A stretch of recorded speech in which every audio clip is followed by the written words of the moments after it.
नमस्कार मंडळी. आज आपण स्मरणशक्ती आणि शिकण्याची प्रक्रिया सुधारण्यासाठी एका भन्नाट जवळपास जादुई पद्धतीबद्दल बोलणार आहोत, ज्याचं नाव आहे प्रोटेजी इफेक्ट. चला, एका अगदी साध्या प्रश्नानं सुरुवात करूया. असं होतं का कधी की आपण काहीतरी खूप महत्त्वाचं वाचतो, पण काही तासांतच किंवा फार तर 1-2 दिवसात सगळं डोक्यातून गायब? अहो, आठवतायत का ते कॉलेजचे दिवस, परीक्षेच्या आदल्या रात्रीची धांदल? आपण वर्षभरच्या टॉपिकला घाबरलो, तोच घेऊन बसलोय आणि डोक्यात काही केल्या घुसत नाहीये.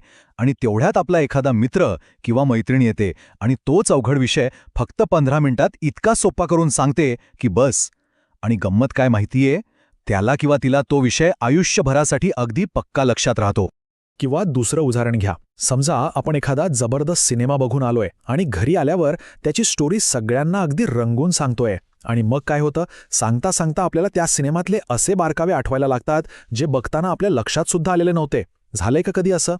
तर या दोन्ही अनुभवांच्या मागे ना एकच मानसशास्त्रीय कारण आहे. चला, आज हेच रहस्य आपण उलगडून बघूया. यालाच मानसशास्त्रात म्हणतात प्रोटेजी इफेक्ट. आता हे नाव जरा अवघड वाटेल, पण याचा अर्थ एकदम सोपा आहे. काहीतरी शिकण्याचा सगळ्यात भारी मार्ग म्हणजे ते दुसऱ्याला शिकवणं.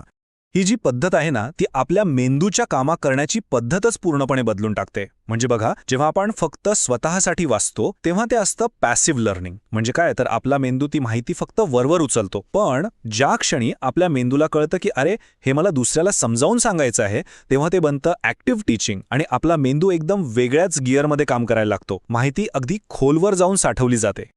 आणि हो, याला असाच काहीतरी हवेत सांगितलेला नियम समजू नका. याला एक पक्का वैज्ञानिक आधार आहे. 2014 मध्ये वॉशिंग्टन युनिव्हर्सिटीचे डॉक्टर जॉन नेस्टोचको यांनी एक खूप इंटरेस्टिंग प्रयोग केला. त्यांनी काय केलं, विद्यार्थ्यांचे 2 ग्रुप्स बनवले. पहिल्या ग्रुपला सांगितलं, तुम्हाला हे वाचायचंय कारण यावर तुमची टेस्ट होईल. आणि दुसऱ्या ग्रुपला काय सांगितलं, तुम्हाला हे वाचून दुसऱ्या विद्यार्थ्याला शिकवायचं आहे. गंमत म्हणजे परीक्षा तर दोघांचीही घेतली गेली, पण निकाल एकदम चकित करणारे. ज्या ग्रुपला वाटत होतं की त्यांना शिकवायचं आहे, त्यांची कामगिरी परीक्षेत खूपच भारी होती. आणि खरं सांगायचं तर हे काही नवीन नाहीये. हेच तत्वज्ञान आपल्या भारतीय परंपरेत तर हजारो वर्षांपासून रुजलेलं आहे. आपण सगळ्यांनीच ही म्हण ऐकली असेल, विद्या ही वाटल्याने वाढते. हो, अगदी बरोबर. आपली जी गुरु-शिष्य परंपरा आहे ते याचंच एक उत्तम उदाहरण आहे, नाही का? एवढंच नाही, आजच्या काळात सुद्धा बघा, MPSC, UPSC सारख्या स्पर्धा परीक्षांची तयारी करणारे विद्यार्थी ग्रुप स्टडी करतात. आणि त्यात जो विद्यार्थी पुढाकार घेऊन इतरांना विषय समजावून सांगतो ना, त्याचे स्वतःचे कन्सेप्ट्स इतके क्लिअर होतात की तोच हमखास टॉपर्सच्या लिस्टमध्ये असतो. चला तर मग, आता सगळ्यात महत्त्वाच्या भागाकडे येऊया. हे सगळं तर ठीक आहे, पण आपण रोजच्या आयुष्यात याचा वापर कसा करायचा? चला, 3 एकदम सोप्या पद्धती पाहूया. पहिली आहे रबर डक मेथड, दुसरी फाइनमॅन टेक्निक आणि तिसरी शिकवण्याच्या उद्देशाने नोट्स काढणं. यातली फाइनमॅन टेक्निक तर खूपच जबरदस्त आहे.